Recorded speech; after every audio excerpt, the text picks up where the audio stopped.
Сәлеметсіңдер ме балалар? Бүгін 3-ші сынып математика 74-ші сабағымызды бастаймыз. Бүгінгі тақырыпта қосындыны санға бөлу. 1-ден 11-ге дейінгі есептерді шығарамыз. Бірінші есеп, өрнекті есептеп, мәнімен сәйкестендірсек, су бұрқақтың қай жерде орналасқанын білесің. Өрнектің мәні су бұрқақтың биіктігін білдіреді. Бірінші есепке қарайық, мәнге қарайық. 800 бөлу 20 тең 40 екен. Бізде бұл 40 дегеніміз, жауабын жазайық, 40. 40-қа сәйкестендіреміз. Міне 40 деген мына жерде біз 40-қа мына су бұрқақты сәйкестендіреміз. Бұл ақш еліндегі Чикаго қаласындағы Букингем су бұрқағы екен, биіктігі 40 метр екен. Енді келесі, жақшаның ішінде 32 қосу 38 жақша жабылған, көбейту 2. Жақшаның ішін қосқанда бізде 70 шықты, 70-ті 2-ге көбейткенде 140 шықты. Жазамыз, тең 140. Бұл бізде Швейцария еліндегі Женева су бұрқағы екен. Міне біз сәйкестендірейік.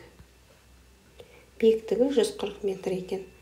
Келесі бізде жақшаның ішінде 125 қосу 35 бөлу 2. Жақшаның іші 160 шықты, бөлеміз 2-ге 80 шықты. 80 бізде міне мына жерде сәйкестендірейік. 80-ді Қазақстан еліндегі Астана қаласындағы күн су бұрқағы. Биіктігі 80 метр. Келесі 180, келесі 108 азайту 106 тең 92. 92 деген міне мұнда біз тең 92 деп жазайық. Демек бұл Біріккен Араб Әмірлігіндегі Абу-Даби қаласындағы Жанартау су бұрқағы екен. Келесі бізде 60 көбейту 9 бөлу 10. 60-ты 9-ға көбейтсек 540, 10-ға бөлсек 54 саны шықты. Жазайық, тең 54.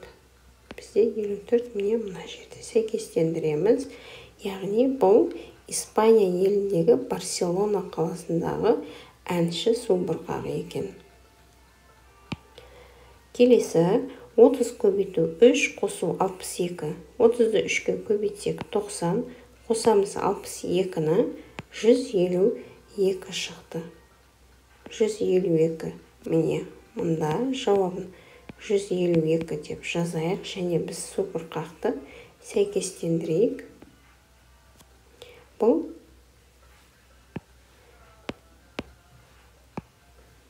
152 жоқ.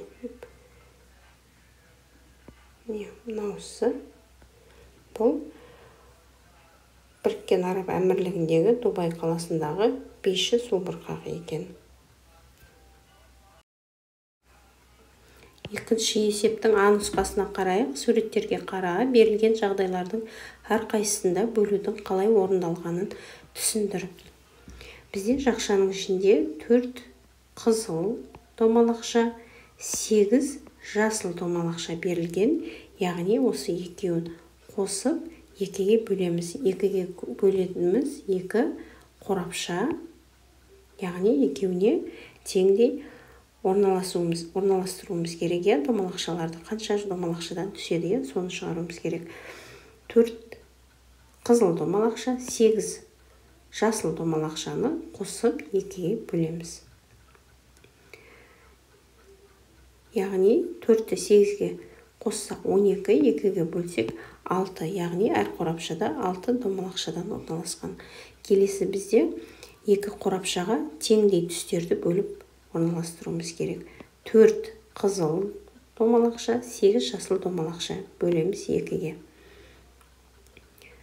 Енді біз бөлек-бөлек бөлеміз. Демек, қызыл домалақшаны 4-еу бізде 2-ге бөлеміз, және 8 домалақша жасылды біз 2-ге бөлеміз. 4 бөлу 2 бізде 2 болады. Сонда әр қорапшада 2 қызыл домалақшадан бар. 8-ді 2-ге бөлеміз. 4, бұл 4 жасыл домалақшадан бар. Демек, 2-ні 4-ге қоссақ 6 болды. Сонда әр қорапшада 6 домалақшадан бар. Бірақ түстері теңдей түсті. Қосындыны санға бірнеше тәсілмен бөлуге болады. Бірінші тәсіл қосындының мәнін тауып, оны санға бөлу керек. Екінші тәсіл қосылғыштардың әр қайсысына санды бөліп, шыққан нәтижені қосу керек. Ән нұсқасына қарайық. Бұл жерде 12 бөлу 8 көбейту бөлу. Біз бұл жерде жақшаның ішіндегі санды бөлек-бөлек бөлеміз. Яғни 12-ні 2-ге бөлеміз, 8-ді 2-ге бөлеміз. 12-ні 2-ге бөлсек 6, 8-ді 2-ге бөлсек 4, 6-ға 4-ті қоссақ 10.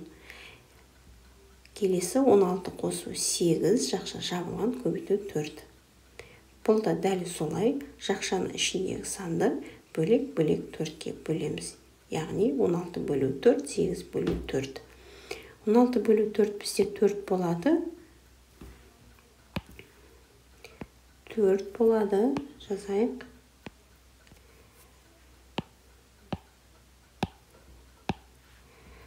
Сегізді 4-ке бөлсек 2 болады. 4-ті 2-ке қоссақ 6 болады. Келесі 10 қосу 6 бөлу 2. Бұл жерде де дәл солай 10-ны 2-ге бөлеміз бірінші, екінші 6-ны 2-ге бөлеміз. 10-ны 2-ге бөлсек 5, 6-ны 2-ге бөлсек 3, 5-ке 3-ті қоссақ 8. Келесі жақшаның ішінде 15 қосу 25 бөлу 5. 15-ті 5-ке бөлеміз және 25-ті 5-ке бөлеміз.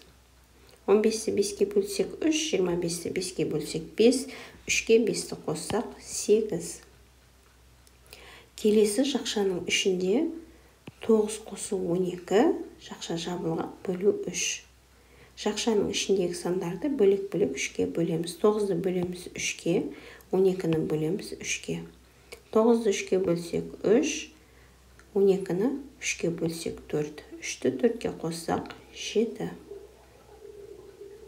Келесі жақшаның ішінде 18 қосу 27, жақша жабылған бөлу 9. 18-ді бөлеміз 9-ға, 27-ні бөлеміз 9-ға. 18-ді 9-ға бөлгенде 2 болады, 27-ні 9-ға бөлгенде 3 болады. 2-ге 3-ті қосқанда 5. Үшінші есеп өрнектердің мәнін тап, олардың барлығын әртүрлі тәсілмен шығаруға бола ма? Бірінші есепті көреге бірінші тәсілмен шығаруға болады, екінші тәсілмен шығаратын болады ма? Қарайғы 15-ті 6-ға бөле аламыз ба? Бөлінбейді. Демек, біз бір тәсілмен қана шығарамыз. 15 қосу 21, 36 болады. Бөлеміз 6-ға 6 болады. Келесіге қарайық. 120 қосу 20 бөлу 10. Бірінші тәсілмен шығарамыз, ал екінші тәсілге болады ма? 120-ны 10-ға бөле аламыз.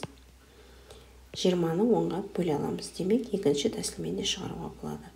Енді арғарай шығарайық. 120 қосу 20, жақша жабылған бөлу 10. Енді 120-ға 20-ны қоссақ 140, 10-ға бөлсек 14 болады. Екінші тәсілмен шығарайық. 120 қосу 20, енді бұны біз бөлу 10, бөлек-бөлек бөліп аламыз. 120-ны бірінші 10-ға бөлеміз. 120-ны 10-ға бөлеміз. 20-ны 10-ға бөлеміз. 120-ны 10-ға бөлсек 12, 10-ды 20-ны 10-ға бөлсек 2 шығады. 12-ге 2-ні қоссақ 14 саны шығады. Келесі бізде бірінші тәсілмен шығара аламыз, екінші тәсілмен қарайғы 14-ті 7-ге бөле аламыз, 2 шығады, 21-ті 7-ге бөле аламыз, бұл жерде 3 шығады, яғни екінші тәсілмен де шығаруға болады екен. Бірінші тәсілмен шығарайық. 14 қосу 21 бөлу 7, 14-ті 21-ге қосқанда 35 шығады. Бөлеміз 7-ге 5 саны шығады. Екінші тәсілмен шығарайық. 14 қосу 21 бөлу 7. Енді біз бөлек-бөлек 7-ге бөлеміз. 14-ті бөлеміз 7-ге, 21-ті бөлеміз 7-ге. 14-ті 7-ге бөлгенде 2 болады, 21-ті 7-ге бөлгенде 3 болады. 2-ні 3-ге қосқанда 5 болады. Келесіге қарайық. Бірінші тәсілмен шығара аламыз, екінші тәсілмен біз шығара алмаймыз. 309-ға бөлінбейді, 60 та 9-ға бөлінбейді. Демек, біз бірінші тәсілмен шығарамыз. 300 қосу 60, жақша жабылған бөлу 9. 300-ді 60-ға қосқанда 360, бөлеміз 9-ға 40 шығады. Келесіге қарайық.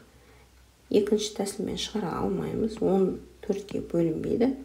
Демек, бірінші тәсілмен қалады екен. 10-ды қосамыз 22-ге, бөлеміз 4-ге. 10-ды 22-ге қоссақ 32, бөлеміз 4 санына 8 шығады.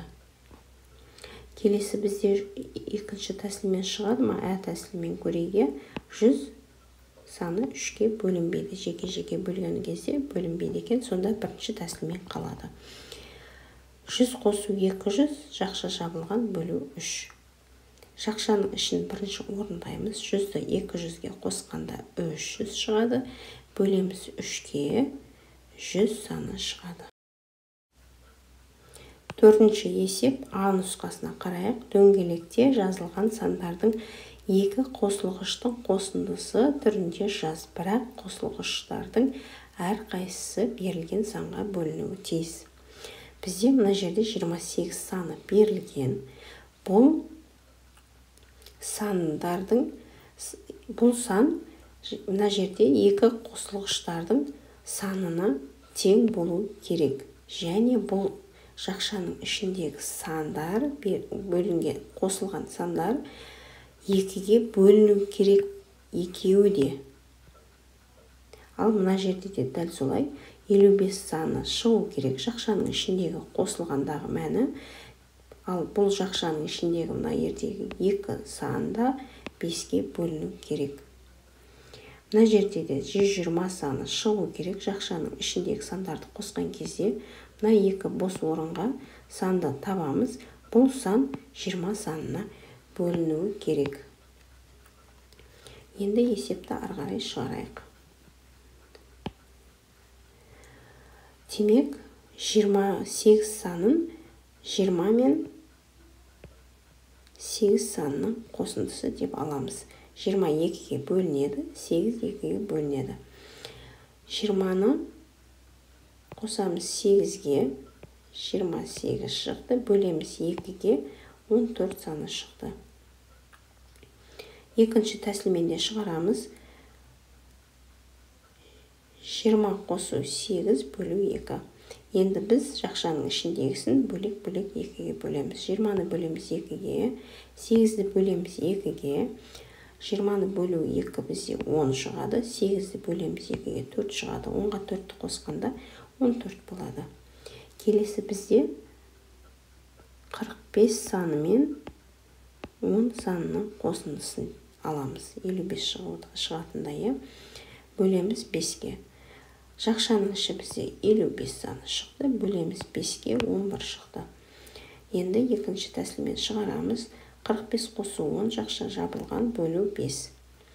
Енді біз жақшаның ішіндегі санға 5-ті бөлеміз.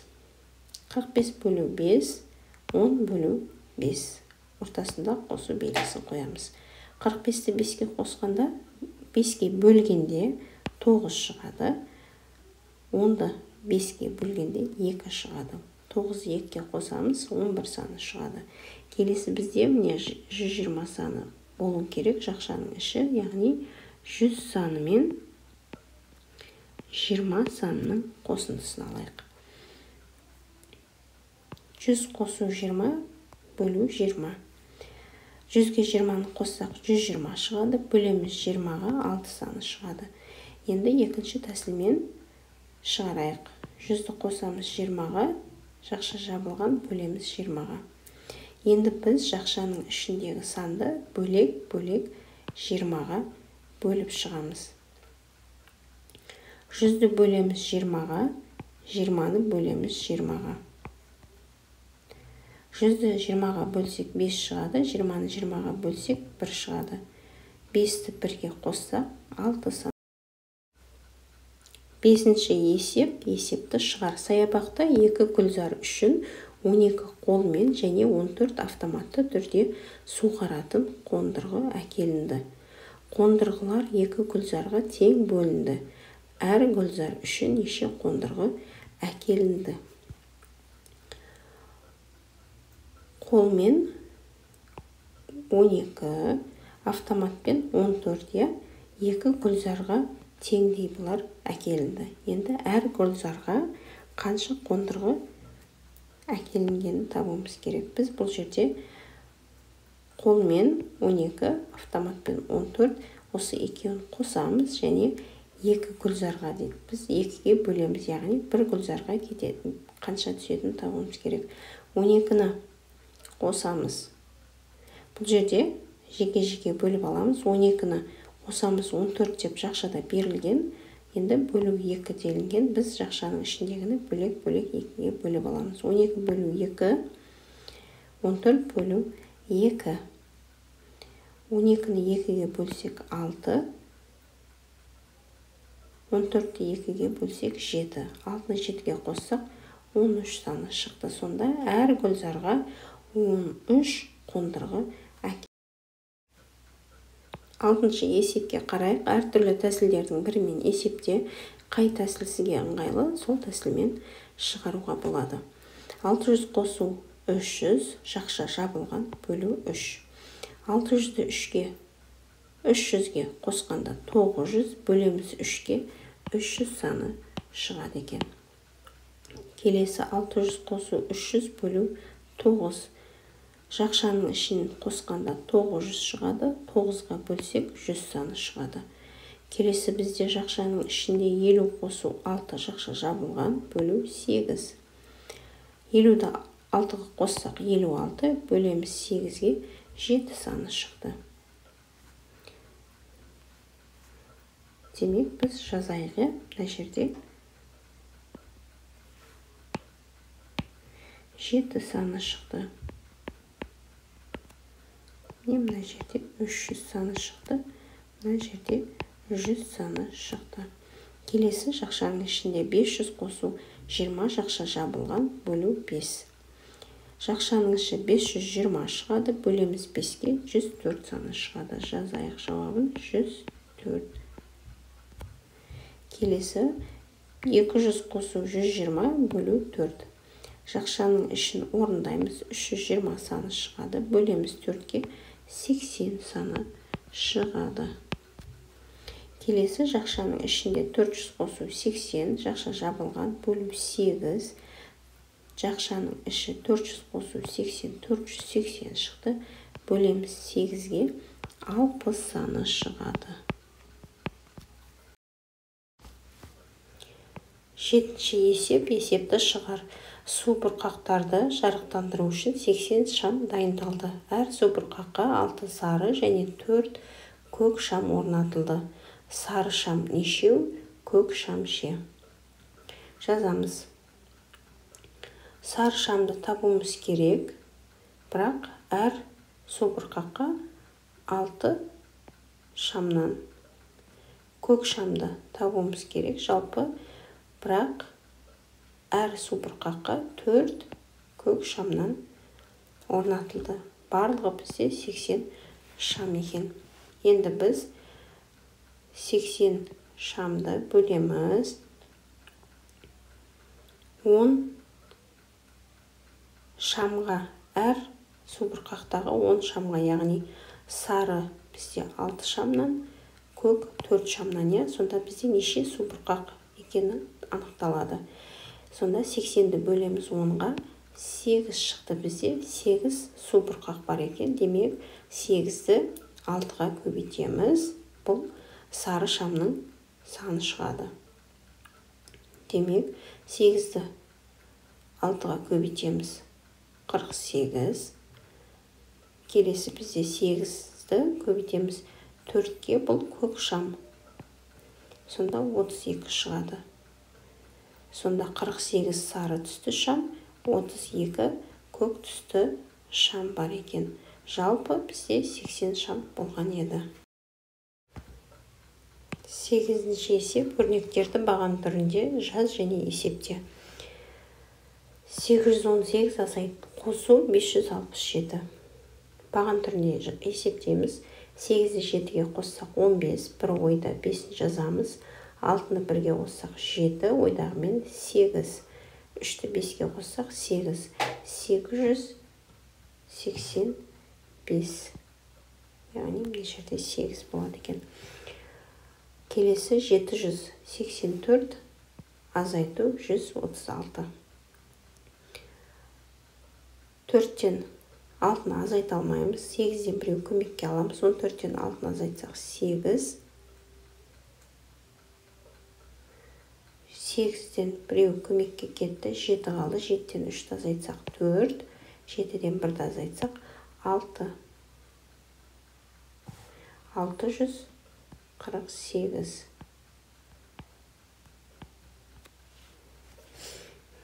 Келесі 676 азайту 167. 6-дан 7-ні азайта алмаймыз. 7-ден біреу көмекке аламыз. 16-дан 7-ні азайтсақ 9. 7-ден біреу көмекке кетті. 6-дан 6-ны азайтсақ 0. 6-дан 1-ді азайтсақ 5. 509 болады. Келесі 168 қосу 725. 8-ге 5-ті қоссақ 13. Бір ойда. 6-ға 2-ні қосамыз 8, ойдағымен 9. 1-ге 7-ні қосамыз 8. 893. Келесі 751 азайту 249. 1-ден 9-ды азайта алмаймыз. Біреуін 5-тен көмекке аламыз. 11-ден 9-ды азайтсақ 2. 5-тен біреу кетті көмекке, 4 қалды. 4-тен 4-ді азайтсақ 0. 7-ден 2-ні азайтсақ 5 қалады. 502 болады екен. 389 қосу 175. 9-ға 5-ті қоссақ 14. Бір ойда.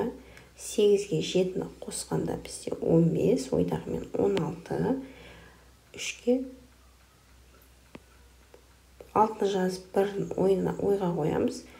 3-ке 1-ді қоссақ 4. Ойдағымен 5. 564.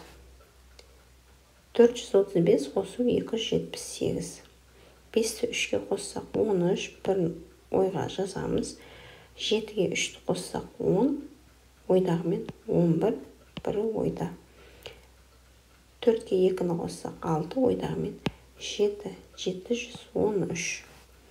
Келесі бізде 973 азайту 486. 3-ден 6-ны азайта алмаймыз. 7-ден біреу көмекке аламыз. Сонда 13-ден 6-ны азайтсақ 7 болады. 7-нің біреу көмекке кетті. 6 болды. 6-дан 8-ді азайта алмаймыз. 9-дан біреу көмекке аламыз. 16-дан 8-ді азайтсақ 8 болады. 9-дың біреу көмекке кетті. Бізде 8 қалды. 8-ден 4-ті азайтқанда 8 болады. 8-ден 4-ті азайтқанда 4 болады. Демек бізде 487. 9-шы есеп теңдеулерді шеш. Y көбейту 3 тең 27 көбейту 10. Y-ті табу үшін біз бірінші Y тең 3 тең 270, яғни 27-ні көбейтеміз 10-ға, 270 болды. Енді біз Y-тің мәнін табу үшін біз 270-ті бөлеміз 3-ке, сонда 90 болды. Енді Y-тің орнына мына жерге біз 90-ды қойып жазамыз. 90 көбейту 3, 270 шығады. 27 көбейту 10, 270 шығады. Келесі 720 бөлу x тең 16 бөлу 2. X-тің мәнін табу үшін біз 720 бөлу x тең 8 деп жазамыз. Бұл 16-ны 2-ге бөлгенде 8 шықты. Енді x тең 720 бөлу 8. 90 шықты. X-тің мәні 90-ға тең екен. Енді біз осы 90-ды X-тің орнына қойып жазамыз. 720 бөлу 90, 8 шығады. 16-ны бөлеміз 2-ге, 8 шығады. Келесі 2 көбейту Y тең 900 азайту 740. Арғарай теңдеуді жалғастырайық. 2 көбейту Y тең 160, яғни 900 азайту 740-тың мәні 160-ға тең екен. Енді Y тең 160 бөлу 2 дейміз. Y-тің мәнін табу үшін енді 160-ты 2-ге бөлісек 80 шықты. Y-тің мәні 80-ге тең екен. Енді 80-ді Y-тің орнына қойып жазамыз. 2 көбейту 80 тең 900 бөлу 740. 2-ні 80-ге көбейсек 160, 900-ден азайтамыз 740-ты, 160 саны шықты. Демек теңдеу.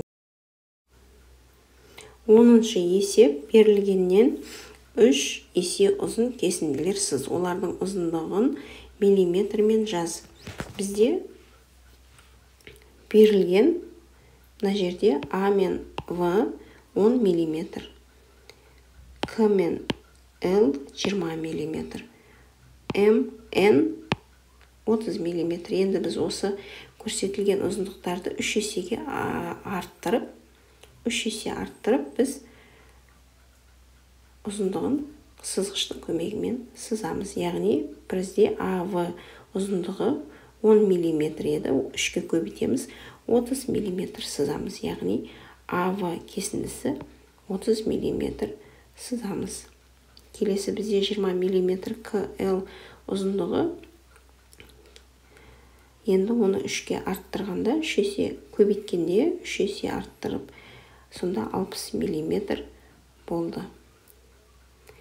М, Н 30 миллиметр, 3 есе арттырған кезде бізде 90 миллиметр болды. М, Н кесіндісі. Біз сызғыштың көмегімен дәптерімізге осылай сызып аламыз.